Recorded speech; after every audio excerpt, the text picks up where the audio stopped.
Hello guys, how are you? Hoje nós vamos falar sobre pronunciation tips. Isso mesmo, dicas de pronúncia, tá bom? Primeiramente, a gente precisa falar que pronúncia é algo muito variável, tá bom?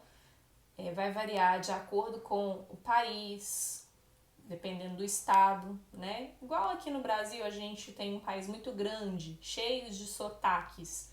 Estados Unidos também é um país muito grande, então vai ter uma variação também de pronúncia, tá bom? Então, assim, não fique preso.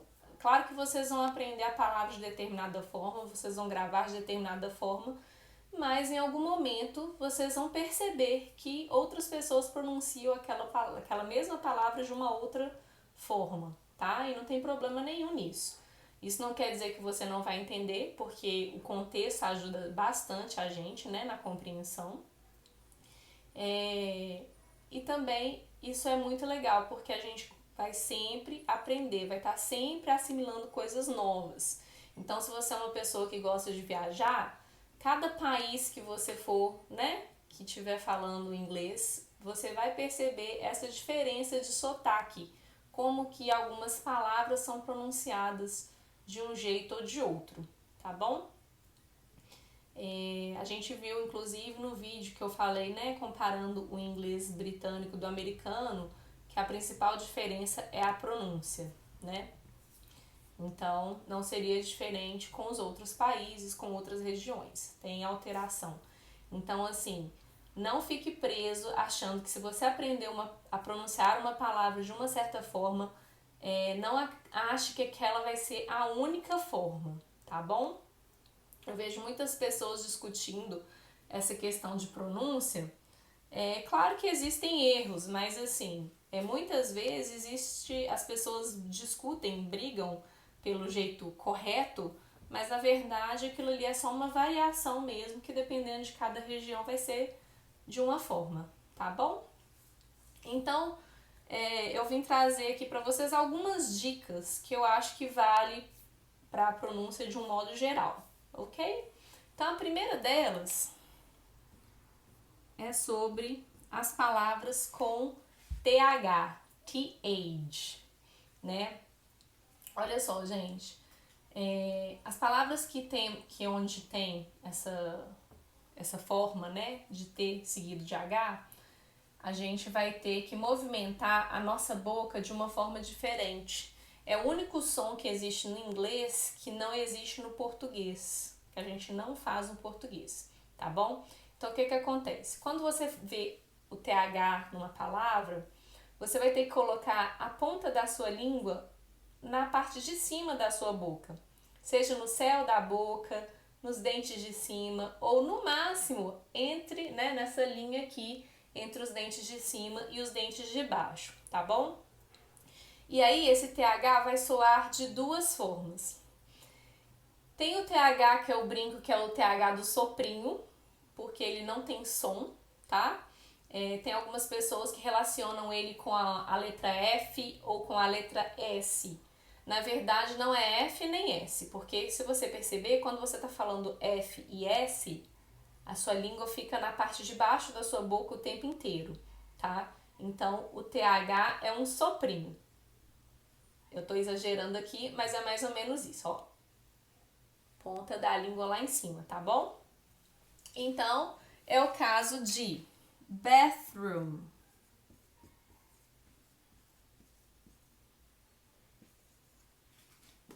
bath,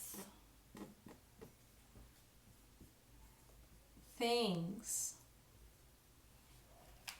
Tá? Eu quis dar esses 3 exemplos porque no início, no fim, no meio, não importa onde esteja, vai ter esse som, que na verdade é basicamente um sopro.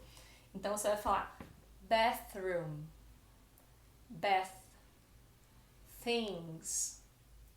Inclusive, é esse som que nós temos nos números ordinais. Por exemplo, é o quarto elemento, fourth, tá bom? Beleza. O TH também tem um outro som, que é um som com voz. Porque o que acontece? A vogal que vem junto com esse TH faz a sua prega vocal vibrar. E aí, tem algumas pessoas que percebem esse som como se fosse um som de D. Tem pessoas que percebem como se fosse o som de Z. De novo, não é D e nem Z, é algo parecido, tá? Mas a língua vai estar lá no céu da boca de todo jeito. Então, olha só.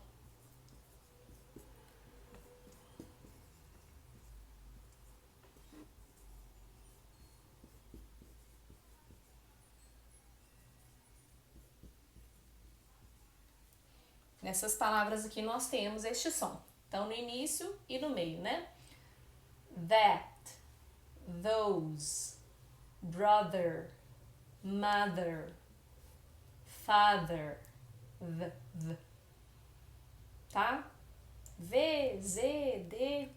Não importa como que você sinta, tá? Você pode gravar a referência que você quiser. O que você precisa lembrar é da língua lá no céu da boca e essa vibração que a vogal faz, né, que existe ali naquela palavra. That, those, brother, mother. Ok? Beleza. Então, olha só, gente.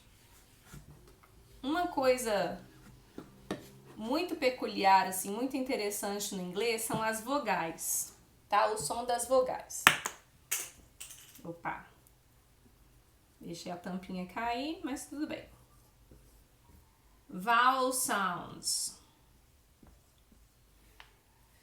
Os sons das vogais são variáveis, tá? Então, assim, quando você aprende o alfabeto, a gente vai aprender a letra solta. Então, vou colocar aqui as vogais. A, E, I, O, U. Tá vendo? Uma letra só tem dois sons, que seriam dois sons das nossas vogais, né? O A se fala A, como se fosse dois sons de vogal pra gente, né? A, E, I. Essas três primeiras tem que tomar bastante cuidado para não confundir. O, U.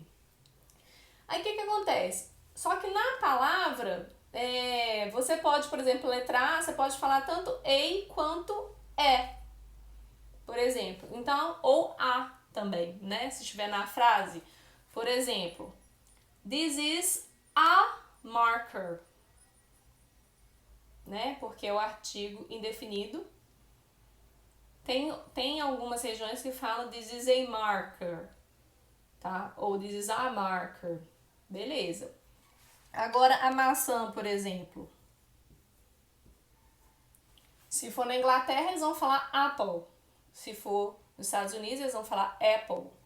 Tá bom? Isso é variável. A letra I. Eu gosto de dar esse exemplo aqui, ó. Olha que palavra interessante. Vocês têm... Nessa palavra, a gente tem duas letras Is, só que cada uma delas tem um som. Invite. Então, no primeiro tem o som do I e no segundo tem o som de I, né? Quando eu falo a palavrinha his, é um I mais aberto do que o nosso I do português. His car, fish, tá bom? Então, a vogal ela é bem sutil, assim, é cheia de peculiaridades. Às vezes, vai ter uma vogal, mas aí vai parecer que tem mais de um som, né? Por exemplo, a palavra cat. É como se fosse um EA, mas é muito sutil, apesar de ter só a letra A, tá bom? Então, vamos ter muito carinho e atenção com as vogais, tá bom? Nessa palavra aqui também tem outra coisa interessante que já chega para a próxima dica também. As palavras que tem mais de uma vogal e terminarem com a letra E, você vai omitir essa letra E quando você falar. Invite. Tá vendo como é sutil? Amor, love. É como se terminasse no V, apesar de ser VE, né? Isso não acontece quando a letra E for a única vogal. Por exemplo, he. He, she, me, her. Aí o E vai ser sempre pronunciado, tá bom? Quando for E dobrado, aí vai ter o som do I fechado. Então, por exemplo, árvore, tree. Tá bom? É pronunciado então. Beleza. Outra coisa que a gente tem que tomar cuidado nessa questão de vogais é o seguinte. Às vezes a palavra começa com uma consoante. E especialmente nós brasileiros temos mania de acrescentar uma vogal onde não existe. Acrescentar pode ser tanto na frente quanto atrás. Por exemplo, o verbo dormir. Sleep. Começa com S. Sleep. Você não pode falar sleepy. Sleep.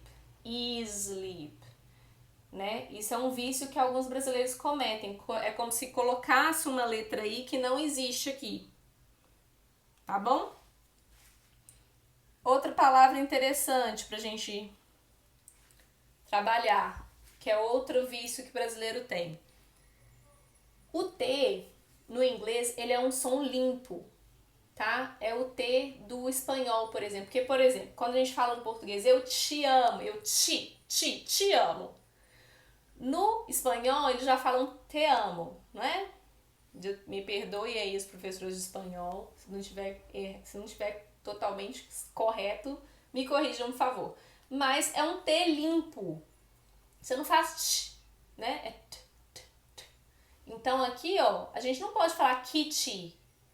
É muito comum a gente falar assim, eu vou ali na loja comprar um kit de beleza. Kit. Tá? Não tem esse t no T e também não tem outra vogal ali, não tem outro I aqui. Kit. Tá bom? Bom, as palavras que tem LE, você vai falar com som de OU. Simple, people, gale, smile, sales, smiles, tá bom? Atenção a isso. A letrinha H. No português, a maior parte dos nossos H são mudos, né? É a letra muda do português. No inglês, de vez em quando vai ser mudo, como a palavra honest, por exemplo. Mas a maioria das vezes ela vai ter som. É o som do nosso R. Hotel, hospital, horse, house, home. Ok? Beleza. Então, como é que vai ser o som do R? Vai ser aquele som que você dá uma enroladinha na língua. Olha só a diferença dessas palavras. Do rato, né, ratazana, e do chapéu. Aqui é a letra R, então você enrola a língua. Rat. E aqui é o chapéu. Hat. Tá bom? Atenção a isso. Opa, outra tampinha que se foi. Bom, outra dica é quando você tiver W na palavra, normalmente o W tem som de U. What, why, tá? Exceção, um exemplo aqui. Who, tá? Mas é bem raro isso acontecer. Normalmente o W tem som de U no inglês. Bom, o Y, sozinho se fala why. Às vezes ele tem som de why, como a própria pergunta por quê, né? Why. E às vezes ele vai ter som de I, quando for, por exemplo, um adjetivo. Rainy, windy, ok? E voltando à questão das vogais, a letra U, ela solta é U. Então, às vezes ela vai ter esse som, university, por exemplo. Mas às vezes vai ter um som de A, como se fosse o nosso A com o circunflexo. Assim. Tipo umbrella. Ok? Bom, pessoal, é isso aí. Espero que eu tenha ajudado.